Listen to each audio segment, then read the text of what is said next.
Good morning. Welcome to class. Uh, Now, in this session, I'm going to explain on techniques of inventory control. ಈ material control ಮಾಡೋದಕ್ಕೆ ನಿಮಗೆ ಯಾವ್ಯಾವೆಲ್ಲ techniques methods ಇದೆ ಅಂತ last ಕ್ಲಾಸಲ್ಲಿ ನಾನು ನಿಮಗೆ ಸ್ಟೋರೇಜ್ ಆಫ್ ಮೆಟೀರಿಯಲ್ಸ್ ಬಗ್ಗೆ ಎಕ್ಸ್ಪ್ಲೈನ್ ಮಾಡಿದ್ದೆ. ಸೊ ನಾವು ಈ ಯಾವ್ಯಾವೆಲ್ಲ ಟೆಕ್ನಿಕ್ಸ್ ಇದೆ ಅಂತ ಕಲಿಯೋದೇ ಈ ಕ್ಲಾಸ್ನ objective. And then we are learning session ಏನು ಇನ್ವೆಂಟರಿ ಕಂಟ್ರೋಲ್ ಅಂತ. So inventory control means control over different components of the store. ಈ ಮೆಟೀರಿಯಲ್ಸ್ ಏನೇನೇನಿದೆ, ಮೆಟೀರಿಯಲ್ ಅಂತಂದರೆ ಇನ್ವೆಂಟ್ರಿ ಅಂದ ತಕ್ಷಣ ನಮಗೆ ಬರೀ ರಾ ಮೆಟೀರಿಯಲ್ ಬರುತ್ತೆ. ರಾ ಮೆಟೀರಿಯಲ್ ಬರುತ್ತೆ, ನಾವು ಕಾಸ್ಟ್ ಶೀಟ್ ಮಾಡ್ಬೇಕಾದ್ರೆ ಇರ್ತೀವಲ್ಲ, work in progress, semi finished goods, finished goods, ಆಯಿತಾ. ಎಲ್ಲ ಟೋಟಲ್ನ ನಾವು ತಗೊಂಡ್ರೆ ಅದನ್ನು ನಾವು ಇನ್ವೆಂಟರಿ ಅಂತ ಹೇಳ್ತೀವಿ. So raw material, semi finished, finished, work in progress ಎಲ್ಲ ಕೂಡ ನಮಗೆ ಮೆಟೀರಿಯಲ್ ಇನ್ವೆಂಟ್ರಿಯಲ್ಲಿ ಕನ್ಸಿಡರ್ ಆಗುತ್ತೆ. So inventory control means control over different components of the stock. So controlling the raw material, controlling the semi-finished goods, controlling the finished goods, controlling the work in progress. ಈ ಎಲ್ಲಾನು ನಾವು control ಮಾಡೋದು ಅಂದರೆ material ಮೂವ್ಮೆಂಟ್ನ control ಮಾಡೋದನ್ನ ನಾವೇನಂತ ಹೇಳ್ತೀವಿ, inventory control ಅಂತ ಹೇಳ್ತೀವಿ. ಅಂದ್ರೇನು, ಎಲ್ಲ ಸ್ಟೇಜಸ್ಸಲ್ಲೂ ನಾವು ಮೆಟೀರಿಯಲ್ ಎಷ್ಟಿದೆ, ಎಷ್ಟು ಹೋಗಿದೆ, ಎಷ್ಟು ಬಂದಿದೆ, ಯಾರ ಹತ್ರ ಇದೆ, ಎಷ್ಟು ಪ್ರೊಡ್ಯೂಸ್ ಮಾಡ್ತಿದ್ದಾರೆ ಎಲ್ಲನೂ ಕೂಡ ನಾವು ಅದನ್ನು ಅಬ್ಸರ್ವ್ ಮಾಡಿಕೊಂಡು ಪ್ಲ್ಯಾನ್ ಮಾಡಿ ಮೆಟೀರಿಯಲ್ ಮೂವ್ಮೆಂಟ್ನ ಕಂಟ್ರೋಲ್ ಮಾಡೋದು. ಏನೇ ಡೆಫಿನೇಷನ್ ಇದೆ, physical control of stock items and implementing the principles and policies relating to ಅಂದರೆ physical control movement. Physical control ಅಂತಂದರೆ ಆ ಮೆಟೀರಿಯಲ್ ಮೂವ್ಮೆಂಟ್ನ ಕಂಟ್ರೋಲ್ ಮಾಡುತ್ತೆ. ಅಂದರೆ ಮತ್ತು ರಾ ಮೆಟೀರಿಯಲ್ ಎಷ್ಟು ಬೇಕು, ಸೆಮಿ ಫಿನಿಶ್ ಎಷ್ಟು ಬೇಕು, ಫಿನಿಶ್ ಗೂಡ್ಸ್ನ ನಾವು ಎಷ್ಟು ಸ್ಟಾಕ್ ಮಾಡ್ಕೊತೀವಿ, ಇದಕ್ಕಿಂತ ಜಾಸ್ತಿ ಮಾಡಬಾರ್ದು. ರಾ ಮೆಟೀರಿಯಲ್ ಈ 10,000ಗಿಂತ ಜಾಸ್ತಿ ಇರಬಾರ್ದು ಅನ್ನೋದನ್ನು ನಾವೇನು ಹೇಳ್ತೀವಿ, ಕಂಟ್ರೋಲ್ ಅಂತ ಹೇಳ್ತೀವಿ. ಅಂದರೆ ಮೆಟೀರಿಯಲ್ನ ನಾವೇನಾದರೂ 50% ಮ್ಯಾಕ್ಸಿಮಮ್ ಕಾಸ್ಟ್ ಎಲ್ಲ ಟೋಟಲ್ ಕಾಸ್ಟ್ಗೆ 50% ಕಾಸ್ಟ್ ಮೆಟೀರಿಯಲ್ ಕಾಸ್ಟ್ ಇದೆ, ಆ ಕಾಸ್ಟ್ನ ನಾವು ಕಂಟ್ರೋಲ್ ಮಾಡಬೇಕು. ನಾವು ಕಂಟ್ರೋಲ್ ಮಾಡಬೇಕಂತಂದರೆ ಸೊ ಫಿಸಿಕಲ್ ಮೂವ್ಮೆಂಟ್ ಆಫ್ ಮೆಟೀರಿಯಲ್ನ ನಾವು ಕಂಟ್ರೋಲ್ ಮಾಡಬೇಕು. ಅದರ ರಾ ಮೆಟೀರಿಯಲ್ ಎಷ್ಟು ಪರ್ಚೇಸ್ ಮಾಡಿದ್ರೆ, ಸೆಮಿ ಫಿನಿಶ್ ಎಷ್ಟಿದೆ, ಫಿನಿಶ್ಡ್ ಎಷ್ಟಿದೆ, ಫಿನಿಶ್ಡ್ ಗೂಡ್ಸ್ನ ನಾವು ಎಷ್ಟು ಸ್ಟಾಕ್ ಮಾಡಬೇಕು ಅನ್ನೋದನ್ನೆಲ್ಲನೂ ನಾವು ಕಂಟ್ರೋಲ್ ಮಾಡಿದ್ರೆ, ಅದನ್ನೆಲ್ಲನೂ ನಾವು ಅಬ್ಸರ್ವ್ ಮಾಡಿದ್ರೆ ತಪ್ಪಿ ಕೊರಟಿದ್ರೆ ಇನ್ವೆಂಟರಿ ಕಂಟ್ರೋಲ್ ಅಂತ implementing whatever the measures we have been taken that we are going to implement ಅಂತ, ಅಂದರೆ ಅದನ್ನು ನಾವು ಫಾಲೋ ಮಾಡ್ತೀವಿ ಅಂತ. Implementing the principles and policies related, ನಾವು ಏನೇನೆಲ್ಲ ಪಾಲಿಸೀಸ್ನ ಮಾಡಿದ್ದೀವಿ, ನಮ್ಮ company policies related to material management that we are going to implement. So that we call is inventory control. ಅದನ್ನು ನಾವು ಇನ್ವೆಂಟರಿ ಕಂಟ್ರೋಲ್ ಅಂತ ಹೇಳ್ತೀವಿ. ನೆಕ್ಸ್ಟ್ ನಿಮಗೆ ಯಾವ್ಯಾವೆಲ್ಲ ಟೆಕ್ನಿಕ್ಸ್ ಇದೆ ಇನ್ವೆಂಟರಿ ಕಂಟ್ರೋಲ್, ಸಾರಿ ಯಾವ್ಯಾವೆಲ್ಲ ಟೆಕ್ನಿಕ್ಸ್ ಇದೆ ಇನ್ವೆಂಟರಿ ಕಂಟ್ರೋಲ್ ಅಂತಂದರೆ, ಫಸ್ಟಿಗೆ fixation of stock levels, economic order quantity, ABC analysis ಮತ್ತು ಪರ್ಪಚುವಲ್ ಇನ್ವೆಂಟರಿ ಸಿಸ್ಟಮ್. ಈ 4 ಟೆಕ್ನಿಕ್ಸ್ ಇದೆ ಈ ಇನ್ವೆಂಟರಿನ ಕಂಟ್ರೋಲ್ ಮಾಡಲಿಕ್ಕೆ. ಏನು fixation of stock one by one ನೋಡ್ಬೋದು. ಫಿಕ್ಸೇಷನ್ ಆಫ್ ಸ್ಟಾಕ್ ಲೆವೆಲ್ಸ್ ಏನು, ಇಲ್ಲೇನು ಮಾಡ್ತೀವಿ, material control aims at providing enough materials to the production activity without any delay and stoppage of production activity. ಈಗ material control ಅಂತಂದರೆ ಸಪ್ಲೈನ control ಮಾಡ್ತೀವಿ, but that not means then ಪ್ರೊಡಕ್ಷನ್ನ stop ಮಾಡಿರ್ತೀವಿ. ಯಾವುದೂ ಸ್ಟಾಪ್ ಆಗಬಾರ್ದು. Should not be delayed, should not be stop. Delay ಕೂಡ ಆಗಬಾರ್ದು, ಸ್ಟಾಪ್ ಕೂಡ ಆಗಬಾರ್ದು. ಅದನ್ನು ಏಮ್ಸ್ ಅಂದರೆ ಆ ಥರ ನೋಡ್ಕೊಳ್ಳೋದೇ ಮೆಟೀರಿಯಲ್ ಕಂಟ್ರೋಲ್ ಏಮ್ ಅಂತ. It also aims at keeping the investment in inventory at the lowest possible level. ಎಷ್ಟು ಸಾಧ್ಯ ಅಷ್ಟು ಮೆಟೀರಿಯಲ್ ಕಾಸ್ಟ್ನ ರೆಡ್ಯೂಸ್ ಮಾಡೋದು ಹೇಗೆ ಅಂತ. Okay, the aims of material control leads to over stocking and under stocking. ಏನಾಗುತ್ತೆ, ನಾವೇನು ಹೇಳ್ತೀವಿ ಮೆಟೀರಿಯಲ್ ಕಾಸ್ಟ್ನ ಜಾಸ್ತಿ ಆಗಬಾರ್ದು ಅಂತ ಹೋಗ್ತೀವಿ, ಅವಾಗ ಏನಾಗುತ್ತೆ ಒಂದೊಂದ್ಸತಿ ಕಡಿಮೆ ರೇಟ್ ಇದೆ ಅಂತ ಜಾಸ್ತಿ ಪರ್ಚೇಸ್ ಮಾಡ್ತೀವಿ, ಅಥವಾ ಜಾಸ್ತಿ ರೇಟ್ ಇದೆ ಅಂತ ಕಡಿಮೆ ಪರ್ಚೇಸ್. ಈ ಎರಡೂ ಏನಾಗುತ್ತೆ, ಓವರ್ ಸ್ಟಾಕಿಂಗ್ ಮತ್ತು ಅಂಡರ್ ಸ್ಟಾಕಿಂಗ್. ಜಾಸ್ತಿ ಪರ್ಚೇಸ್ ಮಾಡ್ತೀವಿ ಇಲ್ಲ ಕಡಿಮೆ ಪರ್ಚೇಸ್ ಮಾಡಿರ್ತೀವಿ, ಮತ್ತು ಜಾಸ್ತಿ ಮೆಟೀರಿಯಲ್ ಇರುತ್ತೆ ಇಲ್ಲ ಕಡಿಮೆ ಮೆಟೀರಿಯಲ್ ಇರುತ್ತೆ. Okay, to avoid this evils of over stocking and under stocking various levels of materials are fixed. ಈ ಅವಾಯ್ಡ್ ಮಾಡಬೇಕು ಏನು, ಓವರ್ ಸ್ಟಾಕಿಂಗ್ ಮತ್ತು ಅಂಡರ್ ಸ್ಟಾಕಿಂಗ್. ಹೇಗೆ ಅವಾಯ್ಡ್ ಮಾಡ್ತೀವಿ, ಈ ಫಿಕ್ಸೇಷನ್ ಆಫ್ ಸ್ಟಾಕ್ ಲೆವೆಲ್ಸ್ ಇದೆ, ಅದನ್ನು ಮಾಡ್ಬೋದು ಹೇಗೆ ಅಂತ. Various levels of materials are fix for each item of stock. ಏನು ಮಾಡ್ತೀವಿ, ಇಲ್ಲಿ ಈ ಒಂದು ಮೆಟೀರಿಯಲ್ಗೆ ವೇರಿಯಸ್ ಲೆವೆಲ್ಸ್ನ ನಾವು ಫಿಕ್ಸ್ ಮಾಡ್ತೀವಿ. ಹೇಗೆ ಫಿಕ್ಸ್ ಮಾಡ್ತೀವಿ, ಯಾವ್ದು ಲೆವೆಲ್ಸ್ ಎಲ್ಲ ಅಂತ ಹೇಳ್ತಿರ್ತೀವಿ. ದೀಸ್ ಲೆವೆಲ್ಸ್ ಆರ್ ಯಾವ್ಯಾವ ಲೆವೆಲ್ಸ್ ಅಂದರೆ maximum level, minimum level, reorder level ಮತ್ತು ಡೇಂಜರ್ ಲೆವೆಲ್. ಏನು, ಇದನ್ನು ನಾವೇನಂತ ಹೇಳ್ತೀವಿ, ಮಿನಿಮಮ್ ಲೆವೆಲ್ ಅಂತ ಹೇಳ್ತೀವಿ. ಅಂದರೆ ಮೆಟೀರಿಯಲ್ನ ನಾವು 4 ಭಾಗ ಆಗಿ ಕನ್ವರ್ಟ್ ಮಾಡ್ತಾರೆ, 4 ಲೆವೆಲ್ ಆಗಿ ಮೇಂಟೈನ್ ಮಾಡ್ತಾರೆ. ಒಂದು maximum level, minimum level, reorder level ಮತ್ತು ಡೇಂಜರ್ ಲೆವೆಲ್. ನಾನು ಹೇಳ್ತೇನೆ ಏನಂತ. These levels are not permanent. ಈ ಲೆವೆಲ್ ಏನು ಫಿಕ್ಸ್ ಮಾಡ್ತೀವಿ ಅದು ಪರ್ಮನೆಂಟ್ ಅಲ್ಲ. They are refixed according to the changes in the factors which decide this levels ಅಂತ ಹೇಳ್ತೇನೆ ನಾನು. ನೆಕ್ಸ್ಟ್ ಮಿನಿಮಮ್ ಅಂದರೆ ಏನು, ಮ್ಯಾಕ್ಸಿಮಮ್ ಅಂದರೆ ಏನು ಅಂತ ನಾನು ಹೇಳ್ತೇನೆ, ಕೇಳಿ. ನಾವೇನು ಮಾಡ್ತೇವೆ ಈಗ, ಫಾರ್ ಎಕ್ಸಾಂಪಲ್ ಮನೆಯಲ್ಲಿ ಏನು ಮಾಡ್ತೇವೆ ಅಂದರೆ ಅಕ್ಕಿ ತಿಂಗಳಿಗೆ ಎಷ್ಟು ಬೇಕು ಅಂತ ತಂದು ಇಟ್ಕೊಳ್ತೇವೆ. ಓಕೆ, ಒಂದು 25 kg ಅಕ್ಕಿ ತಂದು ಇಟ್ಕೊಳ್ತೇವೆ ಅಂತ ತಿಳ್ಕೊಳ್ಳೋಣ. ಫಾರ್ ಎಕ್ಸಾಂಪಲ್ ಒಂದು 5-6 ಜನ ಇಟ್ಕೊಳ್ತೀವಿ ಅಂತ ತಿಳ್ಕೊಳ್ತೀವಿ. ಈಗ ಜಾಸ್ತಿ ಅಂದರೆ ಎಷ್ಟು, 25 kg. ನಮಗೆ ಕರೆಕ್ಟಾಗಿ ಬೇಕಾಗೋದು 25 kg ತಂದು. ನೀವು ಯಾವುದಾದ್ರೂ ನಿಮ್ಮ ಮನೆಯಲ್ಲಿ ಏನಾದರೂ ನೀವು 25 kg ಜಾಸ್ತಿ ಅಕ್ಕಿ ಇಡ್ತೀರಾ, 2 ಪ್ಯಾಕೆಟ್ ತಂದಿರ್ತೀರ ಒಂದೇ ತಿಂಗಳು ಅಕ್ಕಿನ ಇಲ್ಲ. ಯಾಕೆ, ಒಂದು ತಿಂಗಳಿಗೆ 1 ಪ್ಯಾಕೆಟ್ ಅಕ್ಕಿ ಸಾಕು, ಅದಕ್ಕಿಂತ ಜಾಸ್ತಿ ತೊಗೊಳಕ್ಕೆ ಹೋಗ್ಬಾರ್ದು. ಆಯಿತಾ? ಸೊ ಹಾಗೆ ಇಲ್ಲಿ ಏನು ಮಾಡ್ತಾರೆ ಅಂದರೆ ಮೆಟೀರಿಯಲ್ಸ್ನ ಯಾವ ಮೆಟೀರಿಯಲ್ ಎಷ್ಟು ಇರಬೇಕು ಅನ್ನೋದನ್ನ ಒಂದು ಲೆವೆಲ್ನ ಫಿಕ್ಸ್ ಮಾಡ್ತಾರೆ.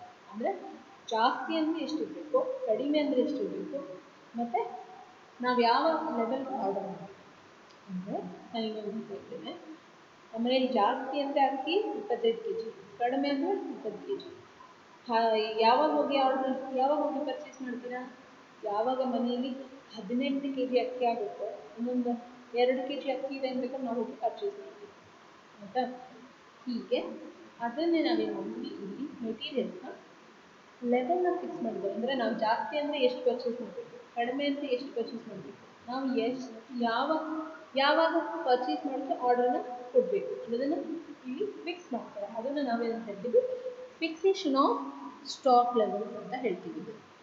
ಆಯಿತಾ? ಸೊ ನಾವು ಒಂದು ಮೆಟೀರಿಯಲ್ನ, ಈಚ್ ಮೆಟೀರಿಯಲ್ನ ನಾವು ಜಾಸ್ತಿ ಅಂದರೆ ಎಷ್ಟು ಇಟ್ಕೋಬೇಕು, ಕಡಿಮೆ ಅಂದರೆ ಎಷ್ಟು ಇಟ್ಕೋಬೇಕು, ಯಾವಾಗ ನಾವು ಆರ್ಡರ್ ಮಾಡಬೇಕು ಅನ್ನೋದನ್ನು ಈ ಸ್ಟಾಕ್ ಲೆವೆಲಲ್ಲಿ ಫಿಕ್ಸ್ ಮಾಡ್ತೀವಿ. ಇದರಿಂದಾಗಿ ನಮಗೆ ಓವರ್ ಸ್ಟಾಕಿಂಗು ಅಂಡರ್ ಸ್ಟಾಕಿಂಗ್ ಎರಡೂ ಕೂಡ ಆಗುತ್ತೆ. ಓಕೆ, ಏನಿದು ಮ್ಯಾಕ್ಸಿಮಮ್ ಸ್ಟಾಕ್ ಲೆವೆಲ್ ಅಂದರೆ the upper limit in the stock above which the stock is not allowed. ಅಂದರೆ ಇದ್ರ ಮೇಲೆ ನಾವು ಜಾಸ್ತಿ ಪರ್ಚೇಸ್ ಮಾಡಲ್ಲ. ಅಂದರೆ ಇದಕ್ಕಿಂತ ಜಾಸ್ತಿ ನಾವು ಪರ್ಚೇಸ್ ಮಾಡಲ್ಲ, ಅದನ್ನು ನಾವೇನಂತ ಹೇಳ್ತೀವಿ, ಮ್ಯಾಕ್ಸಿಮಮ್ ಸ್ಟಾಕ್ ಲೆವೆಲ್ ಅಂತ ಹೇಳ್ತೀವಿ. ನಾವು ಹೇಳಿದಾಗ 25 kg ಅಕ್ಕಿಗಿಂತ ನಾವು ಜಾಸ್ತಿ ಪರ್ಚೇಸ್ ಮಾಡಲ್ಲ, ಅದು ಮ್ಯಾಕ್ಸಿಮಮ್ ಲೆವೆಲ್. ಆಯಿತಾ? ಮ್ಯಾಕ್ಸಿಮಮ್ ಲೆವೆಲ್ನ ಕ್ಯಾಲ್ಕುಲೇಟ್ ಮಾಡಲಿಕ್ಕೆ ನಮಗೆ ಫಾರ್ಮುಲಾಸ್ ಇದೆ. ರಿಆರ್ಡರ್ ಲೆವೆಲ್ EOQ ಅಂತಿದೆ. ಇದನ್ನೆಲ್ಲನೂ ಕೂಡ ನಾನೇನು ಮಾಡ್ತೀನಿ ಅಂತಂದರೆ ಪ್ರಾಬ್ಲಮ್ ಮಾಡಬೇಕಾದ್ರೆ ನಿಮಗೆ ಫಾರ್ಮುಲಾನ ಎಕ್ಸ್ಪ್ಲೈನ್ ಮಾಡ್ತೇನೆ. ಈಗ ಬರೀ ಮೀನಿಂಗ್ ಮಾತ್ರ ಎಕ್ಸ್ಪ್ಲೈನ್ ಮಾಡ್ತಾ ಇದ್ದೇನೆ. Okay, so next minimum stock level. It is the lower limit of the stock. It is the lower limit of the stock. ಈ ಲೋಯರ್ ಲಿಮಿಟ್, ಈ ಲಿಮಿಟ್ಗಿಂತ ಕಡಿಮೆ ಜಾಸ್ತಿ, ನಾವು ಇದಕ್ಕಿಂತ ಕಡಿಮೆ ಪರ್ಚೇಸ್ ಮಾಡಬೇಕು. Below which actual stock of any item of material should not normally be allowed to fall. ಇದಕ್ಕಿಂತ ಕಡಿಮೆ ನಾವು ತಗೊಳ್ಳಲ್ಲ. ಕಡಿಮೆ ಅಂದರೆ 20 kg, ಜಾಸ್ತಿ ಅಂದರೆ 25 kg. ಅದನ್ನು ಮಿನಿಮಮ್ ಲೆವೆಲ್. ಕಡಿಮೆ ಅಂದರೆ ನಮಗೆ ಬೇಡವ 25 ಏನು ಜಾಸ್ತಿ ಆಗುತ್ತೆ ಅಂದರೆ 20 kg ತಂದಿಟ್ಕೊಳ್ತೀವಿ. ನಾವೇನೋ ಸ್ವಲ್ಪ ತೊಗೊಳ್ಳೋಣ ದುಡ್ಡಿದೆ ಅಂತಂದರೆ ಮ್ಯಾಕ್ಸಿಮಮ್ 25 kg ತಂದಿಟ್ಕೊಳ್ತೀವಿ. ಸೊ ಒಂದು ಮೆಟೀರಿಯಲ್ನ ಹೈಯೆಸ್ಟ್ ಅಂದರೆ ಎಷ್ಟು ಇಟ್ಕೊಳ್ಬೇಕು. ಈಗ ಫಾರ್ ಎಕ್ಸಾಂಪಲ್ ಅಕ್ಕಿನೇ ಇದನ್ನ ಹೇಳ್ತಾರೆ, ಹೈಯೆಸ್ಟ್ ಅಂದರೆ 25 kg, ಕಡಿಮೆ ಅಂದರೆ 20 kg. ಅದನ್ನು ಮಿನಿಮಮ್ ಸ್ಟಾಕ್ ಲೆವೆಲ್ ಅಂತ ಹೇಳ್ತೀವಿ. Next reorder level. ನಾನು ಹೇಳಿದ್ನಲ್ಲ, ಯಾವಾಗ ನೀವು ಆರ್ಡರ್ ಮಾಡ್ತೀವಿ ಅಕ್ಕಿ ತಗೊಳ್ಳೋದಕ್ಕೆ, 1 ತಿಂಗಳಾದ್ಮೇಲೆ ಒಂದೊಂದು ಸತಿ, 1 ತಿಂಗಳಿಗೆ ಒಂದು ಸತಿ ತರ್ತೀವಿ ಯೂಶಲಿ. ಇಲ್ಲ ಅಂದರೆ ಏನು ಮಾಡ್ತೀವಿ, ಅಕಸ್ಮಾತಾಗಿ ಏನೋ ಅಕ್ಕಿ ಸ್ವಲ್ಪ ಖಾಲಿ ಆಯಿತು, ಜಾಸ್ತಿ ಆಗುತ್ತೆ, 2 kg ಇದೆ ಅನ್ಬೇಕಾದ್ರೆ ನಾವು ಹೋಗಿ ಮಾಡ್ತೀವಿ. ಇದು purchase order are to be place. ಯಾವಾಗ ನಾವು ಪರ್ಚೇಸ್ನ ಪ್ಲೇಸ್ ಮಾಡ್ತೀವಿ, ಯಾವಾಗ ಒಂದು 2 kg ಮನೇಲಿ ಅಕ್ಕಿ ಉಳ್ಕೊಳ್ಳುತ್ತೆ, ಆಗ ನಾವು ಹೋಗಿ ಪರ್ಚೇಸ್ ಮಾಡ್ತೀವಿ. It is the level of stock at which purchase orders are to be placed ಅಂತೀವಿ. ಓಕೆ, ನೆಕ್ಸ್ಟ್ ಡೇಂಜರ್ ಲೆವೆಲ್ ಅಂದರೆ ಏನಿದೆ danger? It's a level below the minimum level. ನಾವೇನು ಮಾಡ್ತೀವಿ, 20 kg ಅಕ್ಕಿ ತಂದಿಟ್ಕೊಂಡಿದ್ದೀವಿ, ಆಯಿತಾ? ಆದರೆ ನಮ್ಮ ಮನೇಲಿ ಈ ಸತಿ 20 ತಿಂದಿಲ್ಲ, 15 ಇದ್ರೆ ಏನಾಗುತ್ತೆ, ನನಗೆ ಊಟ ಮಾಡೋಕ್ಕಾಗ್ತಿಲ್ಲ, ನಾವು ಅಕ್ಕಿ ತರಬೇಕಾಗುತ್ತೆ. ಅದನ್ನು ನಾವೇನಂತ ಹೇಳ್ತೀವಿ, ಡೇಂಜರ್ ಲೆವೆಲ್ ಅಂತ ಹೇಳ್ತೀವಿ. Quick measures are to be taken for getting price supply. ಈಗ 15 kg ಇದೆ ಅಂದರೆ ಬೇಗ ನಾವು ಇನ್ನು ನಾವು ಈ ತಿಂಗಳಿಗೆ ಆಗೋಷ್ಟು ಅಕ್ಕಿ ತಂದಿಲ್ಲ. ಸೊ ನಾವೇನು ಮಾಡಬೇಕು, ಈ ತಿಂಗಳಿಗೆ ಆಗೋಷ್ಟು ಅಕ್ಕಿನ 15 kg ತಂದಿದ್ದು, ಇನ್ನೂ ಕನಿಷ್ಠ ಪಕ್ಷ ಇನ್ನೊಂದು 5 kg ನಾವು ತಂದಿರಲೇಬೇಕು. ಅದನ್ನು ನಾವೇನಂತ ಹೇಳ್ತೀವಿ, ಡೇಂಜರ್ ಲೆವೆಲ್. ಸೊ ಒಂದು ಮೆಟೀರಿಯಲ್ಗೆ ಮ್ಯಾಕ್ಸಿಮಮ್ ಅಂದರೆ ಎಷ್ಟು ಇರಬೇಕು ನಮ್ಮ ಹತ್ರ, ಕಡಿಮೆ ಅಂದರೆ ಎಷ್ಟು ಇರಬೇಕು, ನಾವು ಯಾವ ಲೆವೆಲ್ಗೆ ಆರ್ಡರ್ ಮಾಡಬೇಕು, ಮತ್ತು ನಾವು ಯಾವ ಲೆವೆಲ್ ನಮಗೆ ಡೇಂಜರ್ ಲೆವೆಲ್ ಅಂತ ಹೇಳಿ ನಾವು ಹೇಳ್ತೀವಲ್ಲ ಹಾಗೆ ಮೆಟೀರಿಯಲ್ನ ಎಷ್ಟು ಕ್ವಾಂಟಿಟಿ ಮೆಟೀರಿಯಲ್ ನಾವು ಇಟ್ಕೋಬೇಕು ಅನ್ನೋದನ್ನ ಡಿಸೈಡ್ ಮಾಡಿದ್ರೆ ಅದನ್ನು ನಾವೇನು ಹೇಳ್ತೀವಿ ಆ ಮೆಥಡ್ ಅಥವಾ ಟೆಕ್ನಿಕ್ಸ್ನ ಫಿಕ್ಸೇಷನ್ ಆಫ್ ಸ್ಟಾಕ್ ಲೆವೆಲ್ಸ್ ಅಂತ ಹೇಳ್ತೀವಿ. This the first method of controlling the inventory. Next economic order quantity. Economic ಅಂದರೆ ಕಡಿಮೆ ಅಂತ, ಆರ್ಡರ್ ಅಂದರೆ ಕಡಿಮೆ ಆರ್ಡರ್ ಮಾಡೋದು ಅಂತ. ಓಕೆ, ಏನಾಗುತ್ತೆ ನಾನು ನಿಮಗೆ ಪರ್ಚೇಸ್ ಪ್ರೈಸ್ ಕ್ಯಾಲ್ಕುಲೇಷನ್ಸ್ ಅಲ್ಲಿ ಹೇಳಿದೆ. ಪರ್ಚೇಸ್ ಮಾಡಬೇಕಾದ್ರೆ ನಮ್ಗೆ ಏನಾಗುತ್ತೆ ಅಂತಂದರೆ ಯೂಶಲಿ ಪರ್ಚೇಸ್ ಪ್ರೈಸ್ ನಾವು ತೊಗೊಂಡ್ವಿ, ವೇಟೇಜ್ ಲೆಸ್ ಮಾಡಿದ್ವಿ, ಆಮೇಲಿಂದ ಏನು ಮಾಡಬೇಕು, ಕ್ಯಾರೇಜ್ ಚಾರ್ಜಸ್ ಕೊಡ್ತೀವಿ, ಇನ್ಶೂರೆನ್ಸ್ ಚಾರ್ಜಸ್ ಕೊಡ್ತೀವಿ, ಟ್ಯಾಕ್ಸ್ ಕಟ್ತೀವಿ, ಆಮೇಲಿಂದ ಪ್ಯಾಕಿಂಗ್ ಚಾರ್ಜಸ್ ಕೊಡ್ತೀವಿ, ಕಂಟೈನರ್ ಚಾರ್ಜಸ್ ಎಲ್ಲ ಕೊಡ್ತೀವಲ್ಲ ಅದು ಮಾಡ್ತೀವಿ. ಸೊ ಇಷ್ಟು ಕಾಸ್ಟ್ ಆಗುತ್ತೆ. ಇದು ನಾವು ಒಂದು ಸತಿ ಆರ್ಡರ್ ಮಾಡೋಕ್ಕೆ ಆಗುವಂಥ ಕಾಸ್ಟ್. ನೆಕ್ಸ್ಟ್ ನಾವಿನ್ನೊಂದು ಏನು ಮಾಡ್ತೀವಿ, ನಾವೀಗ ಆರ್ಡರ್ ಮಾಡಿ ತಂದು ಇಟ್ಕೊಂಡಿದ್ದೀವಿ ಮನೆಯಲ್ಲಿ ತಿಳ್ಕೊಂಡು ಅದನ್ನು ಮೇಂಟೈನ್ ಮಾಡಬೇಕು. ಮೇಂಟೈನ್ ಮಾಡಬೇಕಂದ್ರೆ ಈಗ ಫಾರ್ ಎಕ್ಸಾಂಪಲ್ ಅಕ್ಕಿ ತಂದಿದ್ದೀವಿ ಅಂತಂದರೆ ಅಕ್ಕಿ ಹಾಳಾಗಲಿರೋಗೆ ನೋಡ್ಕೋಬೇಕು, ಅಥವಾ ಇಲಿ ಏನು ಬರ್ತಲಿರೋದು. ಫಾರ್ ಎಕ್ಸಾಂಪಲ್ ಮನೇಲಿ ಇಲಿ ಇದ್ರೆ ಏನಾಗುತ್ತೆ, ಅಕ್ಕಿ ತಿಂದ್ಬಿಡುತ್ತೆ. ಹಾಗೆ ಇಲಿ ಬಂದು ಅಕ್ಕಿ ತಿನ್ನಬಾರ್ದು. ಸೊ ಅದಕ್ಕೆ ನಾವೇನು ಮಾಡಬೇಕು, ಇಲಿ ತಿಂದಲಿರೋದು ಒಂದು ಬಾಕ್ಸಲ್ಲೋ ಅಥವಾ ಒಂದು ಬಾಕ್ಸ್ ಅಥವಾ ಒಂದು ಡ್ರಮ್ನಲ್ಲಿ ನಾವು ಅಕ್ಕಿ ಸೇಫ್ ಮಾಡಿ ಇಡಬೇಕು, ಅದನ್ನು ಮುಚ್ಚಿಡಬೇಕು, ಅದನ್ನು ಇಲಿ ತಿಂದಲಿರೋ ಹಾಗೆ ಆಯಿತಾ. ಅದನ್ನು ನಾವೇನಂತ ಹೇಳ್ತೀವಿ, ಕ್ಯಾರಿಂಗ್ ಕಾಸ್ಟ್ ಅಂತ ಹೇಳ್ತೀವಿ. ಈಗ ಮೆಟೀರಿಯಲ್ ಕ್ಯಾರಿಂಗ್ ಕಾಸ್ಟ್ ಅಂತಂದರೆ ಏನಂತಂದ್ರೆ, ಈಗ ಮೆಟೀರಿಯಲ್ನ ನಾವು ಒಂದು ಕಡೆ ಸ್ಟೋರ್ ಮಾಡಿದ್ವಿ. ಈಗ ಫಾರ್ ಎಕ್ಸಾಂಪಲ್ ಲೈಬ್ರರಿಗೆ ಹೋಗೋಣ, ನಾವೇನು ಮಾಡ್ತೀವಿ, ಲೈಬ್ರರಿಯಲ್ಲಿ ಕನ್ನಡ ಬುಕ್ಸ್ ಒಂದು ಕಡೆ, ಇಂಗ್ಲೀಷ್ ಬುಕ್ಸ್ ಒಂದು ಕಡೆ, ಸಬ್ಜೆಕ್ಟ್ ಬುಕ್ಸ್ ಒಂದು ಕಡೆ ಅಂತ ಹಿಡಿದುಕೊಂಡಿವಿ, ಸೆಮಿಸ್ಟರ್ ವೈಸ್ ಬುಕ್ಸ್ ಎಲ್ಲ ಒಂದು ಕಡೆ ಇಟ್ಕೊಂಡಿರ್ತೀವಿ.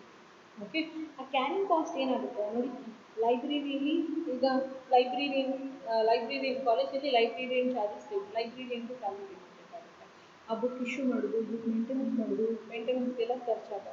ಸೊ ಅದನ್ನೆಲ್ಲ ನಾವೇನಂತ ಹೇಳ್ತೀವಿ, ಕ್ಯಾರೇಜ್ ಕಾಸ್ಟ್ ಅಂತ ಹೇಳ್ತೀವಿ. ಅಂದರೆ ಈಗ ಮೆಟೀರಿಯಲ್ನ ತಂದು ಒಂದು ಕಡೆ ನೀಟಾಗಿ ಅರೇಂಜ್ ಮಾಡುವಂಥದ್ದು, ಮತ್ತು ಇಶ್ಯೂ ಮಾಡುವಂಥದ್ದು, ಮತ್ತು ರೆಕಾರ್ಡ್ ನಾವು ಮೇಂಟೈನ್ ಮಾಡೋದು ಕೂಡ ಅದನ್ನು ನಾವೇನಂತ ಹೇಳ್ತೀವಿ, ಬೇರೆ ಚಾರ್ಜಸ್ ಏನೇನಿದೆ ಅದನ್ನು ಅದು ಎಲ್ಲ ಕಾಸ್ಟ್ನ ನಾವು ಕ್ಯಾರಿ ಕಾಸ್ಟ್ ಮಾಡ್ತೀವಿ. ಸೊ ನಮಗೆ ಎರಡು ಕಾಸ್ಟ್ ಆಗುತ್ತೆ, ಒಂದು ಆರ್ಡರ್ ಮಾಡೋ ಕಾಸ್ಟು, ಇನ್ನೊಂದು ಕ್ಯಾರಿ ಕಾಸ್ಟ್. ಈ ಎರಡೂ ಕಾಸ್ಟ್ನ ನಾವು ಆದಷ್ಟು ಕಡಿಮೆ ಮಾಡಬೇಕು. ಅದನ್ನೇ ನಾವೇನಂತ ಹೇಳ್ತೀವಿ, ಎಕನಾಮಿಕ್ ಆರ್ಡರ್ ಕ್ವಾಂಟಿಟಿ ಅಂತ ಹೇಳ್ತೀವಿ. ಆಯಿತಾ. ಸೊ ನೋಡಿ, it sets equally between the carrying cost and ordering cost. ಈ ಆರ್ಡರಿಂಗ್ ಮತ್ತು ಏನು ಈ ಕ್ಯಾರಿ ಮಾಡೋದು, ಸ್ಟಾಕ್ ಮೆಟೀರಿಯಲ್ಸ್ನ ಕ್ಯಾರಿ ಮಾಡೋದಕ್ಕೆ ಎಷ್ಟು ಕಾಸ್ಟ್ ಆಗುತ್ತೆ, ನಾವು ಆರ್ಡರ್ ಮಾಡೋದಕ್ಕೆ ಎಷ್ಟು ಕಾಸ್ಟ್ ಆಗುತ್ತೆ ಅಂತಲೇ ತಗೊಂಡು ಎರಡೂ ಕೂಡ ಜಾಸ್ತಿ ಆಗದಲ್ಲಿ ಹಾಗೆ ನೋಡ್ಕೊಳ್ಳುವಂಥದ್ದನ್ನು ನಾವೇನಂತ ಹೇಳ್ತೀವಿ, ಎಕನಾಮಿಕ್ ಆರ್ಡರ್ ಕ್ವಾಂಟಿಟಿ ಅಂತ ಹೇಳ್ತೀವಿ. ಆಯಿತಾ. ಎರಡೂ ಕೂಡ ಈಕ್ವಲ್ ಆಗುತ್ತೆ, ಎರಡೂ ಕೂಡ ಕಡಿಮೆ, ಕ್ಯಾರಿಂಗ್ ಕಾಸ್ಟು ಜಾಸ್ತಿ ಆಗಬೇಕು, ಆರ್ಡರಿಂಗ್ ಕಾಸ್ಟು ಜಾಸ್ತಿ ಆಗಬೇಕು.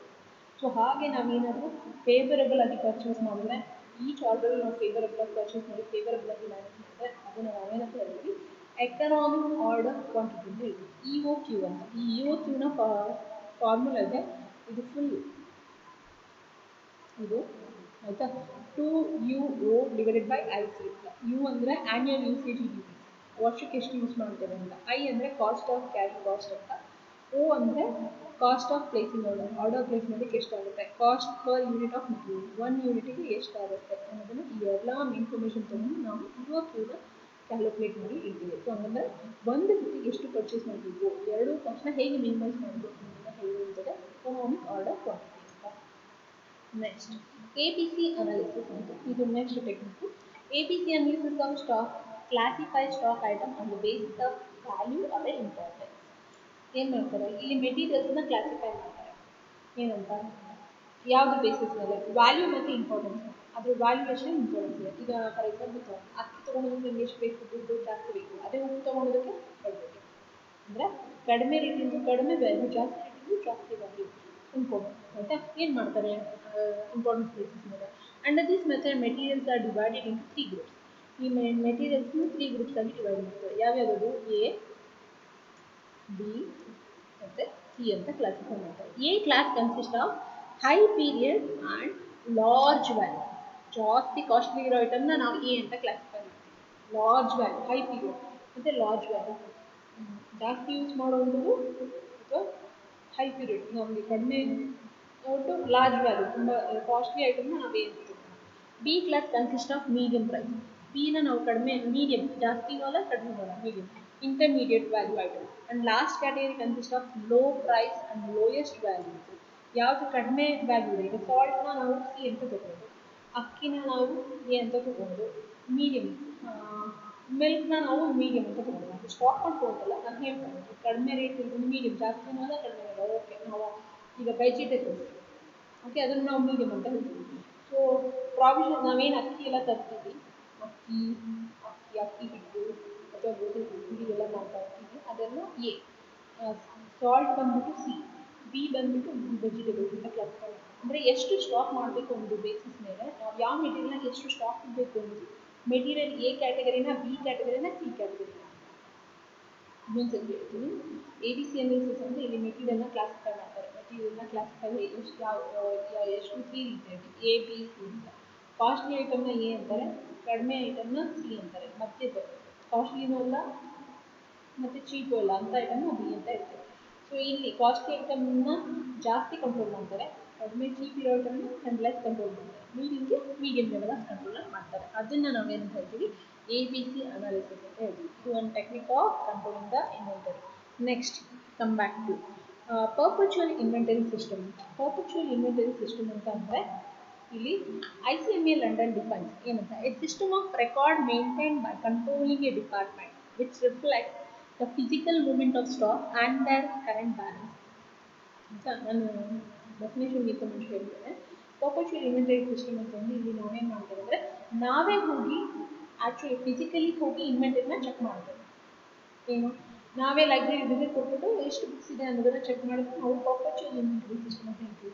ಓಕೆ, ಕನ್ನಡ ಬುಕ್ಸ್ ಎಷ್ಟಿದೆ, ಇಂಗ್ಲೀಷ್ ಬುಕ್ ಎಷ್ಟಿದೆ, ಫಸ್ಟ್ ಇಯರ್ ಬುಕ್ಸ್ ಎಷ್ಟಿದೆ, ಸೆಕೆಂಡ್ ಇಯರ್ ಬುಕ್ಸ್ ಎಷ್ಟಿದೆ, ಥರ್ಡ್ ಇಯರ್ ಬುಕ್ಸ್ ಎಷ್ಟಿದೆ, ಅಥವಾ ಸಬ್ಜೆಕ್ಟ್ ವೈಸ್ ಟೋಟಲ್ ಬುಕ್ಸ್ ಎಷ್ಟಿದೆ ಅನ್ನೋದನ್ನು ನಾವು ಫೈಂಡ್ ಔಟ್ ಮಾಡಿದ್ರೆ ಅದನ್ನು ನಾವೇನಂತ ಹೇಳ್ತೇವೆ, ಪರ್ಪಚುವಲ್ ಇನ್ವೆಂಟರಿ ಸಿಸ್ಟಮ್ ಅಂತ ಹೇಳ್ತೇವೆ.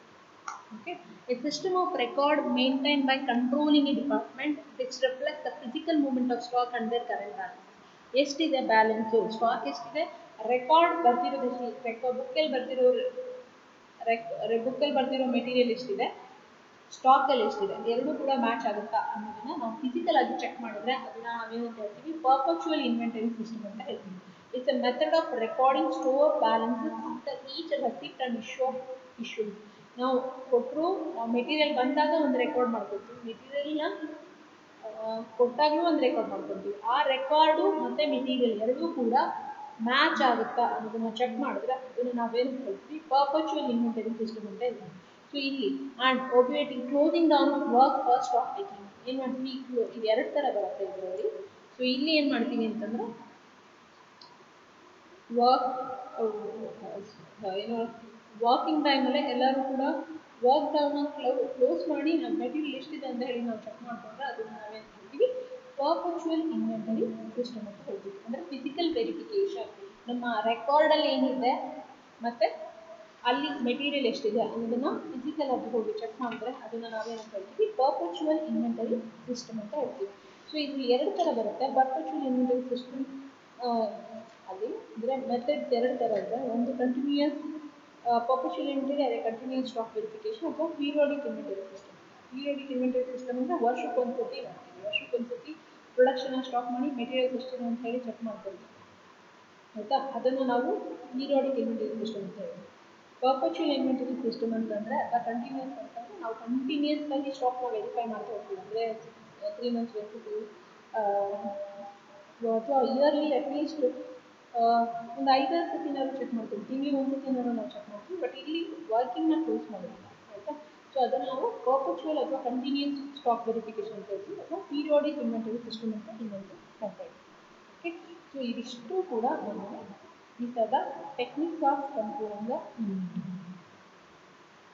Thank you.